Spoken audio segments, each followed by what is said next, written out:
મિત્રો આપણે જોઈ શકીએ છીએ કે આપણા ઉચ્ચેશ્વર મહાદેવના ઉત્થાપનનો આપણો યજ્ઞ અહીંયા પતી ગયો છે। ત્યારબાદ આપણા ભગવાનની જે મૂર્તિઓ છે એ મિત્રો હવે એમનું ઉત્થાપન કરી અને આપણા મનોકામના સિદ્ધ હનુમાન દાદાનું જે મંદિર આવેલું છે ત્યાં મિત્રો લઈ જવામાં આવી રહ્યા છે। સૌ પ્રથમ આપણા ગણપતિ મહારાજ અહીંયા આવી રહ્યા છે, સાથે આપણા હનુમાનજી મહારાજ છે।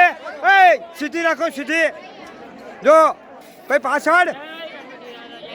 હા હા હા, આપણા પાર્વતીમાં અહીંયા આવી રહ્યા છે। હા, આપણા કુર્મ ભગવાન પણ મિત્રો અહીંયા આવી રહ્યા છે। બધા જ અહીંયા આપણા જ્યાં રામજી મંદિર આપણે બનાવ્યું છે ત્યાં મિત્રો બિરાજમાન થશે। હા, અંદર અંદર મંદિરે હજુ એક રહ્યા ને, એક રહ્યા એક। તો મિત્રો હવે અહીંયા આપણા જ્યાં રામચંદ્ર ભગવાન, આપણા લક્ષ્મણજી, સીતાજી તેમજ લક્ષ્મીનારાયણ ભગવાન જે બિરાજમાન છે ત્યાં મિત્રો આ આપણા ભગવાન રાખવામાં આવશે। મિત્રો આપણે જોઈ શકીએ છીએ કે આપણા નંદી મહારાજ પણ હવે અહીંયા આવી ગયા છે। તો મિત્રો આપણા ઉચ્ચેશ્વર મહાદેવમાં આપણા જે દેવતા બિરાજમાન હતા તેઓ મિત્રો હવે અહીંયા તેમને બિરાજમાન કરવામાં આવી રહ્યા છે। મિત્રો આપણે જોઈ શકીએ છીએ કે આપણા ઉચ્ચેશ્વર મહાદેવના ફરતે જે દેવતાઓ હતા એ પણ મિત્રો આવી રહ્યા છે। સરસ્વતીમાં અહીંયા આવી ગયા છે। જો મિત્રો આવી રીતે અહીંયા આ ભગવાન મિત્રો અહીંયા બિરાજમાન થઈ રહ્યા છે। નંદીકેશ્વર મહાદેવ કી જય। જો મિત્રો આપણે જોઈ શકીએ છીએ કે આપણા ઉચ્ચેશ્વર મહાદેવના ફરતે આપણા જે બે ઋષિ મુનિઓ બિરાજમાન હતા તે ઋષિ મુનિ પણ મિત્રો અહીંયા આવી ગયા છે। એ મિત્રો આપણે જોઈ શકીએ છીએ।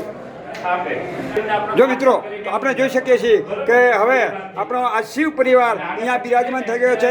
સામે આપણને આપણા પાર્વતી માના દર્શન થઈ રહ્યા છે, કુર્મ ભગવાનના મિત્રો દર્શન થઈ રહ્યા છે, નંદી મહારાજ, આપણા ગણપતિ દાદા અને આપણા હનુમાનજી મહારાજના દર્શન થઈ રહ્યા છે। મિત્રો આવી રીતે આપણા ઉચ્ચેશ્વર મહાદેવે જે આપણા દેવતા હતા તેમનું ઉત્થાપન મિત્રો હવે અહીંયા થઈ ગયું છે અને જ્યારે નવું મંદિર બનશે ત્યારે આ આપણા તમામ દેવતાઓ ત્યાં પ્રતિષ્ઠિત થશે।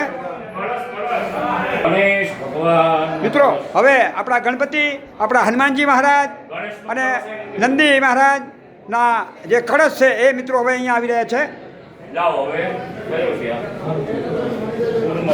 કુર્મદેવનો કળશ મિત્રો આવી ગયો। આ પાર્વતી માનો કળશ મિત્રો અહીંયા આવી ગયો અને આ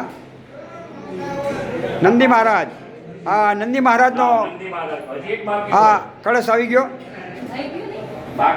મિત્રો હવે આપણા હનુમાનજી મહારાજનો કળશ અહીંયા આવી રહ્યો છે।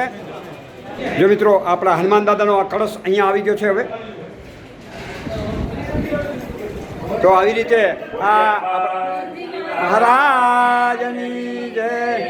મિત્રો આવી રીતે આપણા તમામ કળશ અહીંયા આવી ગયા છે। તો એ દિવ્ય કળશના મિત્રો આપણે દર્શન કરી રહ્યા છીએ।